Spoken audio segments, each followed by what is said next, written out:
दीवार के पीछे सिर्फ 1 मिलीमीटर की गलती, मतलब एक तार का थोड़ा सा छिल जाना या एक पेच का ढीला रह जाना, और कोई भी सुरक्षित दिखने वाला घर कुछ ही सेकंड में राख के ढेर में बदल सकता है। बिल्कुल राख में। ये कोई अतिशयोक्ति नहीं है। हाँ, मतलब हम बस स्विच बोर्ड देखते हैं, चमकदार बटन देखते हैं और मान लेते हैं कि सब कुछ नियंत्रण में है। लेकिन उस प्लास्टिक के कवर के पीछे इलेक्ट्रॉन्स का एक ऐसा भयानक और शक्तिशाली तूफान दौड़ रहा होता है, जिससे अगर सही रास्ता न मिले तो वो तबाही मचा सकता है। और दिलचस्प बात यह है कि ये तबाही अक्सर किसी बहुत बड़ी खराबी से नहीं आती। अच्छा? हाँ, ये उन बहुत ही बुनियादी नियमों की अनदेखी से आती है जिन्हें हम रोजमर्रा की जिंदगी में बहुत मामूली समझ लेते हैं। बिजली के प्रवाह का अपना एक बहुत ही सख्त अनुशासन है। वो किसी इंसान की नीयत नहीं देखती, वो सिर्फ फिजिक्स के नियमों का पालन करती है। एकदम सही। तो आज की इस गहरी चर्चा में हमारा फोकस इसी अनुशासन को समझने पर है। आज का हमारा विषय है हाउस वायरिंग के प्रैक्टिकल कनेक्शंस, और इस चर्चा के लिए जो स्रोत हमारे सामने है वो ITI इलेक्ट्रिशियन कंप्लीट कोर्स के डे 27 के नोट्स हैं, जो कि बहुत ही शानदार स्रोत है। बिल्कुल। अब कोई सोच सकता है कि ये तो किसी परीक्षा का सिलेबस है, लेकिन असल में ये सिर्फ थ्योरी नहीं है। ये हर उस दीवार के अंदर की एनाटॉमी है जो हमारे इर्द गिर्द खड़ी है। हमारा मिशन ये समझना है कि बिजली का कनेक्शन असल में काम कैसे करता है, और क्यों एक खास तार का एक खास जगह पर जुड़ना जीवन और मृत्यु के बीच का अंतर तय कर सकता है। हाँ, जब हम इन ITI नोट्स को गहराई से देखते हैं ना, तो ये स्पष्ट हो जाता है कि ये केवल केबल जोड़ने की कला नहीं है, ये कैलकुलेटेड रिस्क मैनेजमेंट है। Risk management. हाँ, वायरिंग का हर एक नियम ये मानकर बनाया गया है कि अगर कुछ गलत हुआ तो इंसान की जान कैसे बचाई जाए। ज्ञान सबसे ज्यादा कीमती तब होता है जब हम उसके पीछे का क्यों और कैसे समझते हैं। क्या बात है। तो चलिए इसको थोड़ा विस्तार से समझते हैं। बिना किसी देरी के सीधे उस मास्टर प्लान के अंदर चलते हैं, जिसे समझना सबसे ज्यादा जरूरी है। दीवारों के अंदर वायरिंग का जाल बिठाने से पहले हमें इस पूरे खेल के खिलाड़ियों को समझना होगा। बिल्कुल, वो बहुत जरूरी है। स्रोत के अनुसार घर की वायरिंग में कुछ प्रमुख घटक होते हैं: switch, socket, holder, MCB, distribution board और सबसे अहम 3 प्रकार के वायर, फेज, न्यूट्रल और अर्थ वायर। हाँ, यही तीनों। अगर मैं इसे एक विजुअल तरीके से समझने की कोशिश करूं तो ये किसी किले की सुरक्षा प्रणाली जैसा लगता है। अच्छा, कैसे? मतलब डिस्ट्रीब्यूशन बोर्ड घर का वो मेन गेट है जहां से बाहरी ऊर्जा अंदर आती है, और जो फेज वायर है वो एक तरह से एनर्जी से भरा हुआ डिलीवरी बॉय है, जो 220 वोल्ट का पोटेंशियल डिफरेंस लेकर सीधा मेन गेट से अंदर दौड़ता है। ये उपमा काफी हद तक सटीक है, लेकिन यहाँ एक बहुत बड़ा पेच है। पेच कैसा? देखिए, अगर फेज वायर वो डिलीवरी बॉय है जो ऊर्जा लेकर आता है, तो उसे अपना काम पूरा करने के बाद वापस जाने का रास्ता भी तो चाहिए ना। हाँ, जाहिर सी बात है। बिजली का बुनियादी नियम है कि सर्किट हमेशा पूरा होना चाहिए। यहीं पर न्यूट्रल वायर की भूमिका आती है। न्यूट्रल वो खाली रास्ता है जिससे करंट वापस लौटता है, जब तक फेज से आने वाले करंट को न्यूट्रल के जरिए वापस जाने का रास्ता नहीं मिलता। तो वो ऊर्जा किसी भी उपकरण को नहीं चला सकती। एकदम सही। यानी अगर सिर्फ फेस का तार किसी बल्ब से जोड़ दिया जाए और न्यूट्रल ना हो तो बल्ब बिल्कुल नहीं जलेगा, क्योंकि करंट के बहने का चक्र पूरा ही नहीं हुआ। बिल्कुल नहीं चलेगा।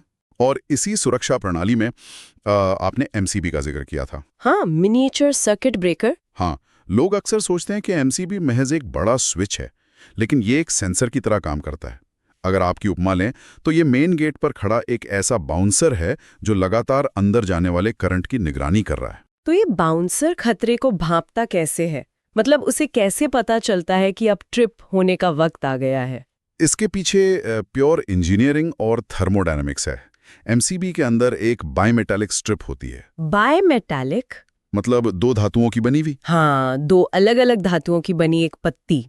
जब सर्किट में कोई खराबी आती है, मान लीजिए कि फेज और न्यूट्रल आपस में टकरा गए, जैसे हम शॉर्ट सर्किट कहते हैं, तो करंट अचानक से हजारों गुना बढ़ जाता है। इस असीमित करंट से भयानक गर्मी पैदा होती है। बाप रे। और वो बायमेटालिक स्ट्रिप गर्मी पाके मुड़ जाती है। उसके मुड़ते ही सर्किट तुरंत टूट जाता है। क्या बात है। और ये सब कुछ कितनी देर में होता है? ये सब कुछ मिली सेकंड्स में होता है। अगर वो बाउंसर एक पल की भी देरी कर देना तो तारों का इंसुलेशन पिघल जाएगा और घर में आग लग जाएगी। ये वाकई हैरान करने वाला है कि एक छोटी सी धातु की पत्ती पूरे घर को खाक होने से बचा रही है। लेकिन इस सुरक्षा ग्रिड में एक और तार है, अर्थ वायर। हाँ, ये सबसे अहम है। मैंने अक्सर देखा है कि घरों में लोग फेज और न्यूट्रल तो लगा लेते हैं, लेकिन अर्थिंग पर ध्यान ही नहीं देते। ये इमरजेंसी एग्जिट काम कैसे करता है? अर्थ वायर को समझना बहुत ही ज्यादा जरूरी है। अगर किसी उपकरण, मान लीजिए एक लोहे की बॉडी वाले फ्रिज के अंदर फेज वायर कट कर उसकी बॉडी से टच हो जाए तो पूरी बॉडी में करंट आ जाएगा? बिल्कुल, पूरी बॉडी में 220 वोल्ट का करंट दौड़ने लगेगा। अच्छा। अब अगर कोई इंसान उस फ्रिज को छू ले तो करंट उसके शरीर से होकर जमीन में जाने की कोशिश करेगा। इंसान का शरीर करंट के लिए एक रास्ता बन जाएगा। हाँ, जो कि जानलेवा है। तो यहीं पर अर्थ वायर इंसान से ज्यादा बेहतर रास्ता बनता है। एकदम सही। बिजली हमेशा सबसे कम रुकावट वाला रास्ता चुनती है, जिसे पाथ ऑफ लीस्ट रेजिस्टेंस कहते हैं। अच्छा। अर्थ वायर मोटे तांबे का बना होता है, जिसका रेजिस्टेंस इंसान के शरीर के मुकाबले बहुत कम होता है। अच्छा। इसलिए करंट इंसान के शरीर से गुजरने की बजाय सीधे उस अर्थ वायर के जरिए जमीन में चला जाता है। और जैसे ही इतना भारी करंट अर्थ में जाता है, वापस वही MCB वाला बाउंसर एक्टिव हो जाता है। बिल्कुल, वो तुरंत ट्रिप होकर सप्लाई काट देता है। अर्थ वायर सच में एक मूक रक्षक है। वाह, इस मास्टर प्लान और इन सारे खिलाड़ियों के काम करने के तरीके को समझने के बाद अब एक असली चुनौती पर आते हैं। हाँ, बताइए। अगर किसी को एक खाली कमरे में वायरिंग करनी हो, जहां बाहर खंभे पर बिजली मौजूद है, तो वो करंट सुरक्षित तरीके से छत के बल्ब तक कैसे पहुंचेगा? हमारे स्रोत में 8 कदमों का एक प्रैक्टिकल ब्लूप्रिंट दिया गया है। हाँ, 8 बहुत ही सदे हुए कदम। लेकिन इन कदमों के पीछे का विज्ञान समझना मैं जरूरी समझती हूँ। सबसे पहला कदम हमेशा सप्लाई को ऑफ करना होता है। ये तो एक सामान्य सी बात लगती है। हाँ, लगती तो है। लेकिन इसके बाद आता है MCB इंस्टॉल करना और फेज वायर को सीधे MCB में जोड़ना। मेरा सवाल ये है कि फेज पहले MCB में ही क्यों जाता है, सीधे किसी स्विच में क्यों नहीं? बहुत अच्छा सवाल है, क्योंकि MCB पूरे उस सब सर्किट का सेनापति है। अगर आप फेज को सीधे किसी दीवार के स्विच में ले जाएंगे और उस स्विच से पहले तार में कोई शॉर्ट सर्किट हो गया तो उसे रोकने वाला कोई नहीं होगा। बिल्कुल, ऊर्जा का अनियंत्रित प्रवाह सीधे मेन लाइन से होता हुआ घर की दीवारों को गर्म कर देगा और आग लगा देगा। इसीलिए ऊर्जा के घर में प्रवेश करते ही सबसे पहला बैरियर MCB होना चाहिए, ताकि किसी भी अनहोनी पर वहीं से सप्लाई काटी जा सके। एकदम सही। लॉजिकल है। इसके बाद फेज वायर MCB से निकलकर दीवार के स्विच में जाता है और फिर स्विच से निकलकर लोड यानी बल्ब या पंखे में जाता है। यहीं पर एक बहुत बड़ा नियम आता है जिस पर ITI के नोट्स में बार बार जोर दिया गया है। वो गोल्डन रूल। नियम ये है कि फेज वायर हमेशा और हमेशा स्विच से ही होकर गुजरना चाहिए और न्यूट्रल वायर सीधे लोड में जाना चाहिए। अब एक आम आदमी तो यही सोचेगा कि दोनों में से कोई भी तार काट दो, करंट तो रुक ही जाएगा। हाँ, यही आम सोच है। तो क्या फर्क पड़ता है कि स्विच को फेज पर लगाया जाए या न्यूट्रल पर? ये हाउस वायरिंग का सबसे खतरनाक भ्रम है। अगर कोई व्यक्ति स्विच को न्यूट्रल तार पर लगा दे तो क्या होगा? स्विच बंद करने पर बल्ब बुझ जाएगा। हाँ, जब स्विच बंद किया जाएगा तो करंट के वापस लौटने का रास्ता तो कट जाएगा, बल्ब बुझ जाएगा। देखने वाले को लगेगा कि उपकरण बंद है और सुरक्षित है। हाँ, रोशनी चली गई तो लगता है कि बिजली नहीं है। लेकिन हकीकत में वो फेज वायर जो 220 वोल्ट की ऊर्जा लेकर आ रहा है, वो अभी भी सीधा उस बल्ब होल्डर या उपकरण तक पहुंच रहा है। ओह माय गॉड, मतलब वो हमेशा लाइव है। बिल्कुल, वो उपकरण हर समय लाइव है। उसके अंदर ऊर्जा भरी हुई है जो सिर्फ एक रास्ते का इंतजार कर रही है। ये तो एक बिछे हुए जाल की तरह हो गया। पूरी तरह से। अब अगर कोई उस बल्ब को बदलने के लिए होल्डर के अंदर उंगली डाल दे या उपकरण को खोलने की कोशिश करें तो फेज वायर का करंट न्यूट्रल की जगह उस इंसान के शरीर से होता हुआ जमीन में चला जाएगा। बाप रे। और क्योंकि स्विच न्यूट्रल पे लगा था, इसलिए सप्लाई काटने का कोई तरीका नहीं बचा। इसीलिए इंजीनियरिंग का ये पत्थर की लकीर वाला नियम है कि स्विच हमेशा फेज पर होना चाहिए, ताकि जब आप स्विच बंद करें तो उस उपकरण तक ऊर्जा का पहुंचना पूरी तरह से शून्य हो जाए। एकदम सही। ये स्पष्टीकरण बहुत ही जरूरी था। ये सिर्फ एक नियम को रटना नहीं है, ये इसके पीछे की फिजिक्स को समझना है। अब यहाँ पर बात सच में बहुत दिलचस्प हो जाती है। इस 8 स्टेप प्रोसेस से हम एक सामान्य बल्ब तो जला लेते हैं, लेकिन घर में हर उपकरण की जरूरतें अलग होती हैं। बिल्कुल अलग होती हैं। अगर बल्ब से आगे बढ़कर एक सॉकेट और एक पंखे के कनेक्शन को देखा जाए तो कहानी बदल जाती है। एक बल्ब को सिर्फ ऑन या ऑफ करना है, लेकिन पंखे में एक नई चीज जुड़ जाती है, रेगुलेटर। ये सर्किट को कैसे बदलता है? देखिए, पंखे का रेगुलेटर कोई जादू नहीं करता। ये बुनियादी रूप से वोल्टेज और करंट के नियंत्रण का खेल है। रेगुलेटर हमेशा फेज वायर के रास्ते में स्विच के ठीक बाद सीरीज में लगाया जाता है। सीरीज में? हाँ, और आपको याद होगा पुराने समय के जो बड़े और भारी रेगुलेटर होते थे, जो खटखट करके घूमते थे। हाँ, वो सफेद वाले जो काफी गर्म हो जाते थे। बिल्कुल, उनके अंदर बड़े बड़े प्रतिरोधक यानी रेजिस्टर्स लगे होते थे। वो करंट के रास्ते में एक रुकावट पैदा करते थे। यानी वो करंट को रोककर पंखे की गति कम करते थे? हाँ, लेकिन उसमें एक बहुत बड़ी खामी थी। वो जो रोकी गई ऊर्जा थी, वो गर्मी के रूप में बर्बाद हो जाती थी। इसीलिए वो इतने गर्म हो जाते थे। अच्छा, तो आधुनिक रेगुलेटर अलग है? बहुत अलग। आजकल के इलेक्ट्रॉनिक रेगुलेटर्स ट्रायक और डायक जैसे इलेक्ट्रॉनिक कंपोनेंट्स का इस्तेमाल करते हैं। वे करंट को रोकते नहीं हैं, बल्कि बिजली की वेव को बहुत तेजी से काटते और जोड़ते हैं। मतलब वो एक सेकंड में कई बार ऑन ऑफ होते हैं? एकदम सही पकड़ा आपने। इससे पंखे को मिलने वाली कुल ऊर्जा कम हो जाती है, गति धीमी हो जाती है और ऊर्जा की बर्बादी भी नहीं होती।